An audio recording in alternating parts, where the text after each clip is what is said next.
TV one के निहायत दिलचस्प ड्रामों और एंटरटेनमेंट से भरपूर शोज किसी भी वक्त देखने के लिए हमारी वेबसाइट विजिट करें या हमारे यूट्यूब चैनल को सब्सक्राइब करें और बेल आइकॉन पर क्लिक करें। क्या बात है, खुल के बात करो। सर वो शहरियार साहब ने कहा कि आप आज से ऑफिस नहीं आए।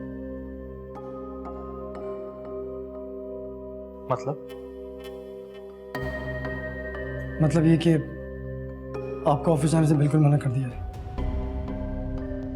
लेकिन क्यों? पता नहीं सर। गुफरान आया था? जी सर। ठीक है, मैं खुद शहरियार साहब से बात करता हूँ। सर शहरियार साहब ने सख्ती से मना किया है कि आपको ऑफिस ना आने दिया जाए।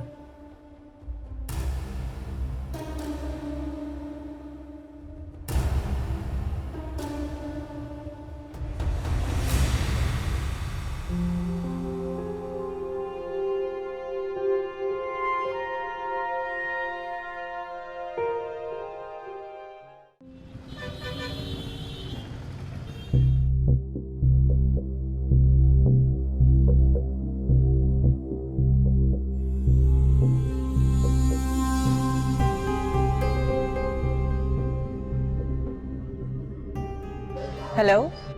हाँ रामीन, कहाँ हो तुम? क्या हुआ, सब खैरियत तो है? तुम्हारे डैड के आस्तीन के सामने डस ही लिया। क्या मतलब? मतलब ये कि गुफरान शहरियार साहब के कानों में जहर उंडेलने में कामयाब हो गया। ये क्या कह रहे हो तुम? वही जो तुम सुन रही हो। उन्होंने तो आज मुझे ऑफिस के दरवाजे से ही रवाना कर दिया। चौकीदार से पूछा तो उसने बताया कि थोड़ी देर पहले गुफरान आया था। व्हाट? डैड ऐसा कैसे कर सकते हैं? मैं क्या कह सकता हूँ, यकीनन उसने उनसे इस तरह की बात की होगी कि वो परेशान हो गए होंगे।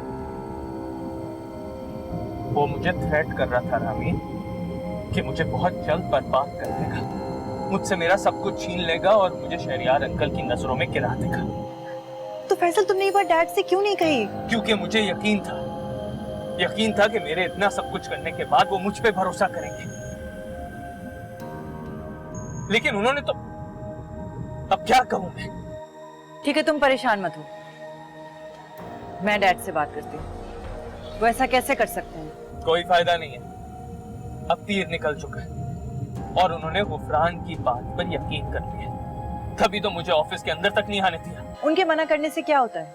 मैं हूं ना तुम्हारे साथ, चाहे जो कुछ भी हो जाए मैं तुम्हें नहीं छोड़ूंगी। इसी बात का मैं तुमसे काफी दिनों से तस्करा कर रही थी। वो कुछ भी कर सकता है। हाँ, मैं जानता हूँ कि उसने मुझसे किस बात का बदला लिया। किस बात का? मैंने उस पर हाथ भी उठाया था। यकीनन उसने तुम्हें ऐसा करने पर मजबूर किया होगा। बिल्कुल, उसने मेरे सब्र का इम्तिहान लिया था। मैं जितना ज्यादा उससे नरमी से बात कर रहा था, वो उतना ही मेरे सर पे चढ़ा जा रहा था। उसको उसकी औकात पे रखना जरूरी था। मगर रिएक्शन तो देखो कितना खतरनाक आया। फैसल तुम फिक्र मत करो, मैं डैड से बात करूंगी। ठीक है।